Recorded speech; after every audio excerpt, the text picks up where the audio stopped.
Funding for this program is provided by. Additional funding provided by this is a course about justice, and we begin with a story. Suppose you're the driver of a trolley car. And your trolley car is hurtling down the track at 60 miles an hour, and at the end of the track you notice 5 workers working on the track. You tried to stop but you can't, your brakes don't work. You feel desperate because you know that if you crash into these 5 workers they will all die. Let's assume you know that for sure. And so you feel helpless until you notice that there is off to the right a side track. At the end of that track there's one worker working on track. Your steering wheel works so you can turn the trolley car if you want to onto this side track, killing the one but sparing the 5. Here's our first question: what's the right thing to do? What would you do? Let's take a poll. How many would turn the trolley car onto the side track? How many wouldn't? How many would go straight ahead? Keep your hands up, those of you who'd go straight ahead. A handful of people would. The vast majority would turn. Let's hear first. Now we need to begin to investigate the reasons why you think it's the right thing to do. Let's begin with those in the majority, who would turn to go onto side track. Why would you do it? What would be your reason? Who's willing to volunteer a reason? Go ahead, stand up. Because it can't be right to kill 5 people when you can only kill 1 person instead. It wouldn't be right to kill 5 if you could kill 1 person instead. That's a good reason. That's a good reason. Who else? Does everybody agree with that reason? Go ahead. Well, I was thinking it was the same reason. It was on 9/11. We regard the people who flew the plane into the Pennsylvania field as heroes because they chose to kill the people on the plane and not kill more people in big buildings. So the principle there was the same on 9/11. It's tragic circumstance, but better to kill 1 so that 5 can live. Is that the reason most of you have? Those of you who would turn, yes. Let's hear now from those in the minority, those who wouldn't turn. Well, I think that same type of mentality that justifies genocide and totalitarianism. In order to save one type of race you wipe out the other. So what would you do in this case? You would, to avoid the horrors of genocide, you would crash into the 5 and kill them. Presumably yes. Okay, who else? That's a brave answer, thank you. Let's consider another trolley car case and see whether those of you in the majority want to adhere to the principle. Better that 1 should die so that 5 should live. This time you're not the driver of the trolley car, you're an onlooker standing on a bridge overlooking a trolley car track, and down the track comes a trolley car. At the end of the track are 5 workers. The brakes don't work. The trolley car is about to careen into the 5 and kill them, and now you're not the driver. You really feel helpless until you notice standing next to you leaning over the bridge is a very fat man. And you could give him a shove. He would fall over the bridge onto the track right in the way of the trolley car. He would die, but he would spare the 5. Now, how many would push the fat man over the bridge? Raise your hand. How many wouldn't? Most people wouldn't. Here's the obvious question: what became of the principle better to save 5 lives even if it means sacrificing 1? What became of the principle that almost everyone endorsed in the first case? I need to hear from someone who was in the majority in both cases. As how do you explain the difference between the two? The second one, I guess, involves an active choice of pushing a person and down, which I guess that person himself would otherwise not have been involved in the situation at all, and so to choose on his behalf, I guess, to involve him in something that he otherwise would have. This escaped is, I guess, more than what you have in the first case, where the 3 parties, the driver and the 2 sets of workers, are already, I guess, in this situation. But the guy working, the one on the track off to the side, he didn't choose to sacrifice his life any more than the fat guy did he? That's true, but he was on the tracks. This guy was on the bridge. Go ahead, you can come back if you want. Alright, it's a hard question, but you did well, you did very well. It's a hard question. Who else can find a way of reconciling the reaction of the majority in these 2 cases? Yes, well, I guess in the first case where you have the 1 worker and the 5, it's a choice between those 2, and you have to make a certain choice, and people are going to die because of the trolley car. Not necessarily because of your direct actions.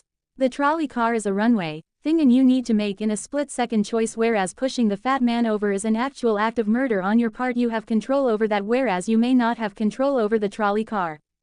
So I think that it's a slightly different situation. Alright, who has a reply? Is that, who has a reply to that? No, that was good. Who has a way? Who wants to reply? Is that a way out of this? I don't think that's a very good reason, because you choose. Either way, you have to choose who dies, because you either choose to turn and kill a person, which is an active conscious thought to turn, or you choose to push the fat man over, which is also an active conscious action. So either way you're making a choice.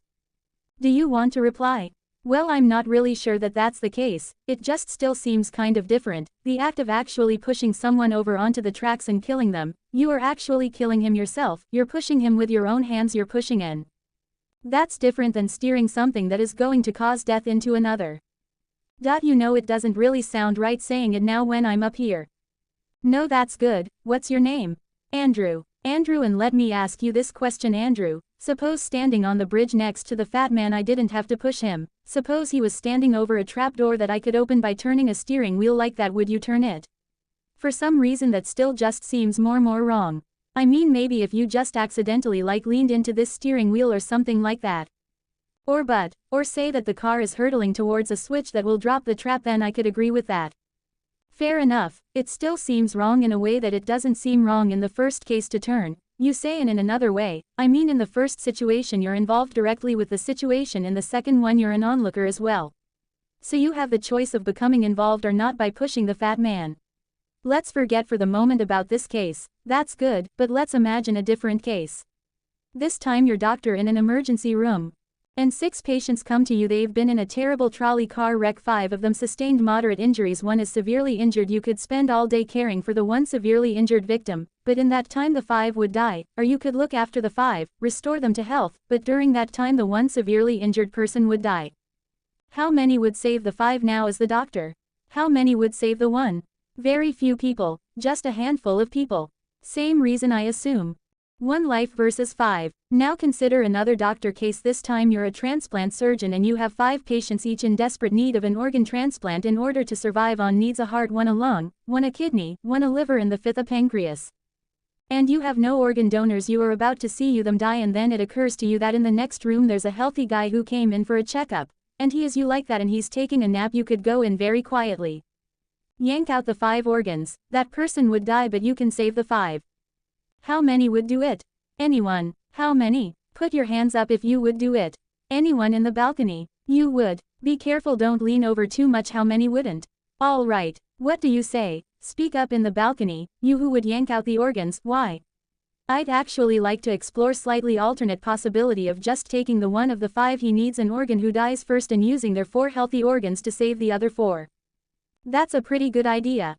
That's a great idea, except for the fact that you just wrecked the philosophical point. Let's step back from these stories and these arguments to notice a couple of things about the way the arguments have began to unfold. Certain moral principles have already begun to emerge from the discussions we've had, and let's consider what those moral principles look like. The first moral principle that emerged from the discussion said that the right thing to do, the moral thing to do, depends on the consequences that will result from your action at the end of the day. Better that 5 should live even if 1 must die. That's an example of consequentialist moral reasoning. Consequentialist moral reasoning locates morality in the consequences of an act, in the state of the world that will result from the thing you do. But then we went a little further, we considered those other cases, and people weren't so sure about consequentialist moral reasoning when people hesitated to push the fat man over the bridge or to yank out the organs of the innocent patient. People gestured towards reasons having to do with the intrinsic quality of the act itself. Consequences be what they may. People were reluctant. People thought it was just wrong, categorically wrong, to kill a person, an innocent person, even for the sake of saving 5 lives. At least these people thought that in the second version of each story we reconsidered. So this points a second categorical way of thinking about moral reasoning. Categorical moral reasoning locates morality in certain absolute moral requirements, in certain categorical duties and rights regardless of the consequences. We're going to explore in the days and weeks to come the contrast between consequentialist and categorical moral principles. The most influential example of consequential moral reasoning is utilitarianism, a doctrine invented by Jeremy Bentham, the 18th century English political philosopher. The most important philosopher of categorical moral reasoning is the 18th century German philosopher Immanuel Kant. So we will look at those 2 different modes of moral reasoning, assess them, and also consider others. If you look at the syllabus, you'll notice that we read a number of great and famous books.